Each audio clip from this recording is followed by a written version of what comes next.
Voilà, c'est n'importe quoi. C'est moi, il parle du mal de mer. Attends, les médecins, ils lui disent de mettre une serviette sur son bas du ventre. Là, il parle des rois. Là, il parle de l'argent, l'Amérique. C'est quoi son problème? Karim? Océane? Quoi? Viens. Oui? C'est quoi les coches? Attendez, vous bloquez sur mon thème, là? Parce que toi, t'as compris. Au calme, les essais, c'est bon.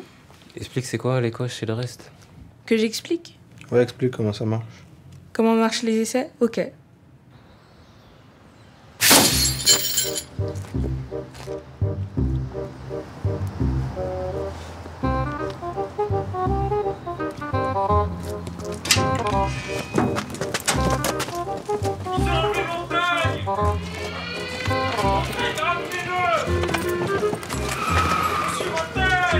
Je vous couvre. Ah!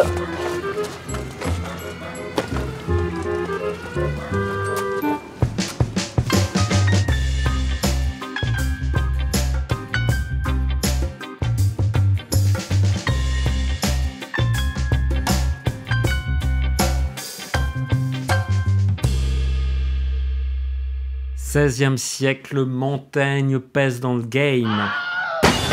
Le français était tellement ghetto, barbaresque, mestre, appointé, mari, charouane.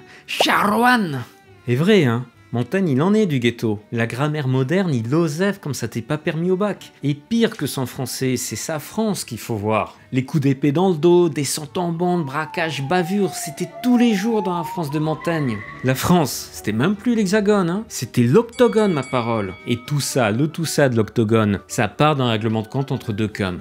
Un petit lieutenant des quartiers Est, Martin Luther, et le pape grossiste des grossistes qui gère tout le business de la chrétienté, dans le trafic d'indulgences, des petits papiers pour monter au 7e ciel, tu vois le genre. France, 1561, les cités de France Narvalos sont le théâtre d'un nouveau trafic, les indulgences. La marchandise se présente ainsi, et donc là, on peut lire entre autres choses, je te rétablis dans l'innocence et la pureté, en sorte qu'au moment de ta mort, les portes du paradis te seront ouvertes. Ça veut dire que le client n'a plus de péché? Non, plus de péché, plus rien à déclarer. Un ASM pour le paradis. Et le pape en vend beaucoup? Autant qu'il y a de pécheurs. Hein. Et du coup, le pape, il faisait un chiffre de malade. Et il se payait des palais à faire pâlir Scarface. Alors, Martin Luther, comme ça, il a dit « Voilà, tout ça c'est pas très catholique, moi je proteste ». Martin Luther, premier des protestants. Léon X, je te préviens, hein. L'argent d'éreinté là, tu l'as mis sur les marbres, les michetonneuses de Rome. Moi et mes frères, on va te le faire recracher, je te le dis, hein. Sur la tête de ma mère, je peux t'assurer que... Et du coup, l'Europe sombra, totalement divisée. D'un côté, les papistes, de l'autre, les protestants. Les protestants qui protestent. Divisés pour de vrai, hein. Pas en mode session MMA en Suisse dans un an. Là, t'as le voisin catholique qui va directement toquer à la porte du voisin protestant pour l'éventrer au calme. Et paf, ça fait des guerres de religion. Une grosse guerre civile qui couvre toute l'Europe et toute la seconde moitié du XVIe siècle. Pourquoi je te raconte tout ça en fait? Le bac, monsieur le bac s'il te plaît. S'il a choisi les essais de Montaigne, c'est pour cibler deux chapitres en particulier. Les coches et les cannibales.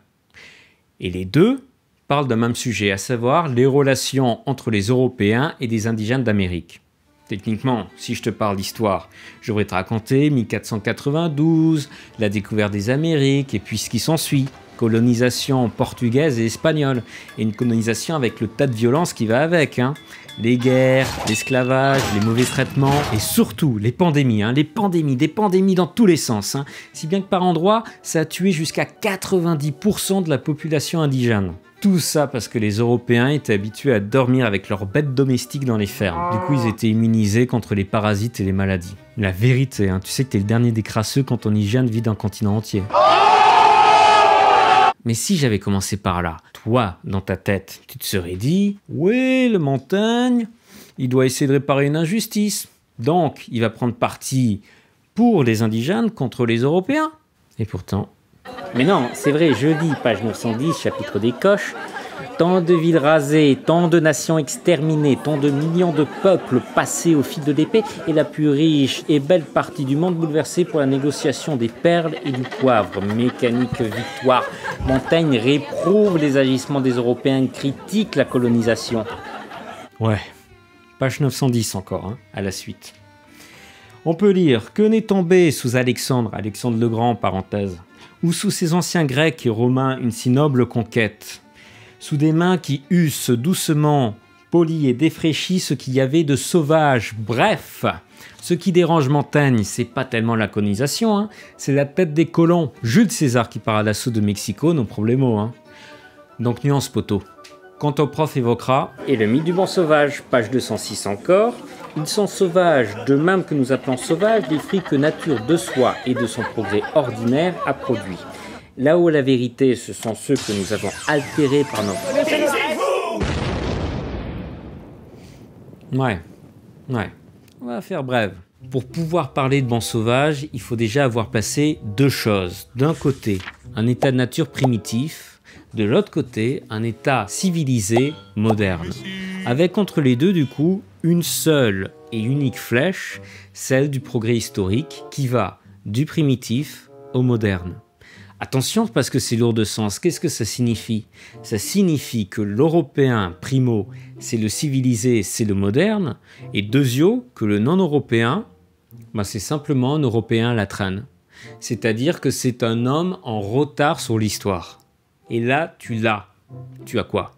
L'ethnocentrisme. L'ethnocentrisme qui consiste à juger des cultures différentes, des cultures autres, comme celle des indigènes d'Amérique, en fonction de sa propre culture. Et à dire par exemple que la culture des indigènes d'Amérique, c'est une culture primitive par rapport à la culture européenne moderne. Ça ne peut pas coller avec Montaigne, cet ethnocentrisme. Parce que chez Montaigne, le civilisé n'est jamais celui qu'on croit. Il n'y a plus cette flèche unique de l'histoire qui allait de l'homme sauvage vers l'homme moderne. Cette flèche, tu la prends, tu la renverses, tu en fais quoi? Une verticale qui est une échelle de valeur.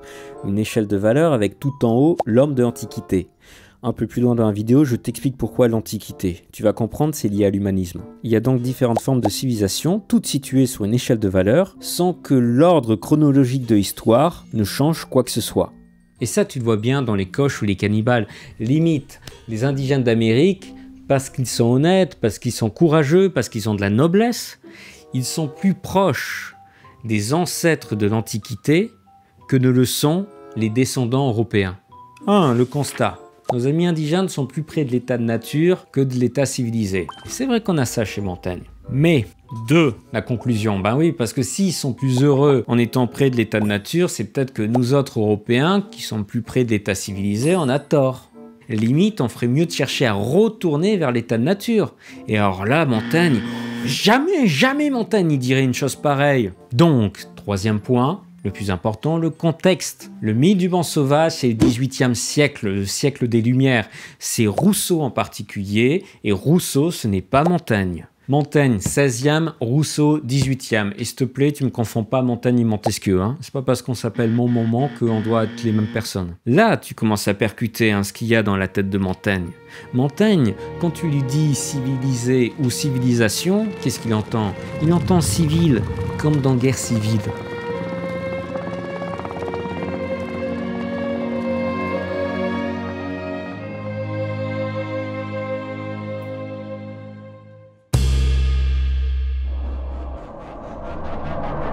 Rendez-vous sur